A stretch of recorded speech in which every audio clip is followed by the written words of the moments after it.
আমি যত বছর ভিডিও বানাবো আর প্রত্যেকটা বছরের একটা দিন অন্তত আমি এই রেসিপিটা শেয়ার করবই।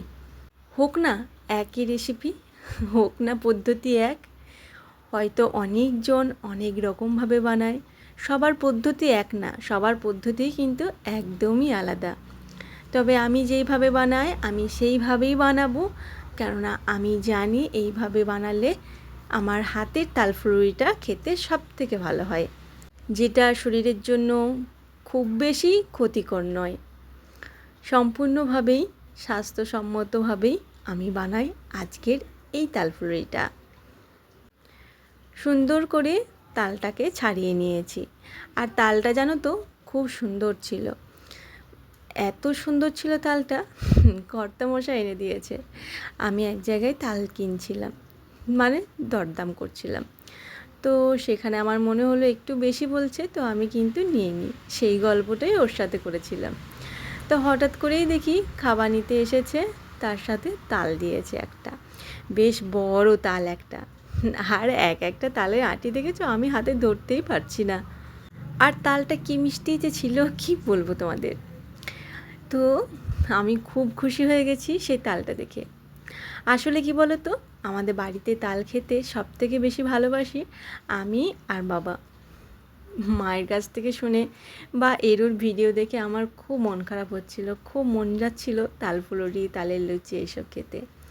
কেননা ছোটো থেকেই তো মায়ের হাতের এই তাল ফুলুরি, লুচি, তারপর তালের যে ভাপা পিঠেটা হয়, পুরের যে মানে পুলি পিঠেটা হয়, সেটা ছোটো থেকে খেয়ে অভ্যস্ত, তো তাই মনের ভেতরটা একটু খারাপ লাগছিল।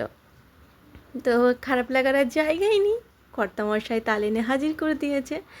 এবার শুধুমাত্র আমার করার অপেক্ষা। তালটাকে সুন্দর করে ছাড়িয়ে নিয়েছি।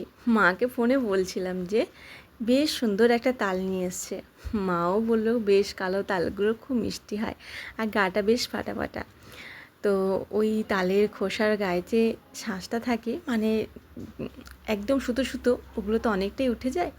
মা বলছে ওইটা খাবি, খুব মিষ্টি। আর ওরভাবে তো খেয়ে আমি অভ্যস্ত। মা যখনই তাল ছাড়াতো, মা ওই তালের খোসার গা থেকে ওই লম্বা লম্বা সুতোগুলো গোল গোল গোল গোল করে পাকিয়ে দিয়ে দিত, আর ওটাই খেতাম। কি মিষ্টি যে লাগতো না। তো সেইভাবে আমিও একটু খেয়ে নিয়েছি ছোটোবেলার মতন। দুটো হয়েছিল, একটা মাকে দিয়েছি আর একটা আমি খেয়েছি। ভীষণ মিষ্টি ছিল তালটা। অনেক তো বক বক করলাম, চলো এবার কীভাবে বানাচ্ছি দেখে নিই। তালটাকে ছাড়িয়ে নিয়েছি, আর একটু যাতে মারতে সহজ হয় তার জন্য একদম সামান্য ছিপছিপে করে একটু জল দিয়ে তালটাকে ভালো করে চটকে নিয়েছি, যাতে আমার ঘষতে মাড়িটা বের করতে সুবিধা হয়। অনেকে একটু লবণও দেয়, তবে আমি লবণ টবণ দিইনি, তালের স্বাদটাই নষ্ট হয়ে যাবে তাহলে। নারকেল একটা কুড়িয়ে নিয়েছি, গাছের নারকেল, তাই একটু বেশি করে দিয়েছি টেস্টফুল হওয়ার জন্য। আমি এখানে 4 ডাবু মতন তালের মাড়ি নিয়েছি, যেহেতু আমি অনেকটা পরিমাণ তালের ফুলুরিটা বানাবো সেই জন্য। একটা কোরানো নারকেল নিয়েছি গোটা, কিছুটা পোস্ত দিয়েছি, কালো জিরে দিয়েছি, আর মিষ্টির জন্য কিন্তু আমি এখানে গুড় দিয়েছি। আমি না খুব বেশি মিষ্টি করব, না একদম হালকা করব, মোটামুটি রাখার জন্য আমি কিন্তু গুড় দিয়েছি, চিনির ব্যবহার একদমই করব না। আর দিয়েছি কিছুটা সুজি, অল্প একটু চালের গুঁড়ি আর আটা। তবে যে আটাটা দেখালাম সেই আটাই কিন্তু আমার হয়নি, তারপরে আরও একটু আটা দিতে হয়েছে আমাকে। কোনো কিছুটাই আমি কিন্তু সঠিক মাপ দিয়ে করিনি, তাই আমি তোমাদের দেখাতে পারবো না। আমি চেষ্টা করেছি তালের ফুলুরিটা নরম করার জন্য, মানে তালের মাড়িটা বেশি দিয়ে আর চালের গুঁড়ি, আটা, এসব সুজি কম দিতে চেয়েছি।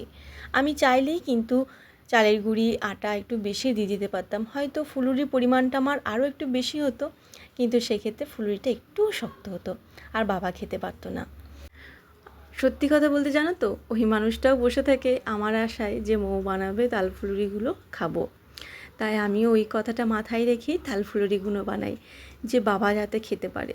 কেননা একটাও তো দাঁত নেই, ওই দাঁত ছাড়া কোনো জিনিস খেতে খুব অসুবিধা হয়। তাই বাবার জন্য একটু নরম নরম করে বানিয়েছি। সবার প্রথম বানিয়ে বাবাকেই দিয়েছি, আমিও খাইনি, সত্যি কথা বলতে একটা চেখেও দেখিনি। বাবাকে তো দিয়ে দিয়েছি, এবার আমি খেয়ে দেখব কেমন টেস্ট হয়েছে। কি দারুণ খেতে যে হয়েছে, কি বলবো। না খুব বেশি মিষ্টি, না খুব কম, কর্তামশাই যতবার খেয়েছে শুধুই বলে যাচ্ছে এবারে তাল ফুলুরিগুলো কী ভালো হয়েছে, খুব সুন্দর হয়েছে তাল ফুলুরিগুলো।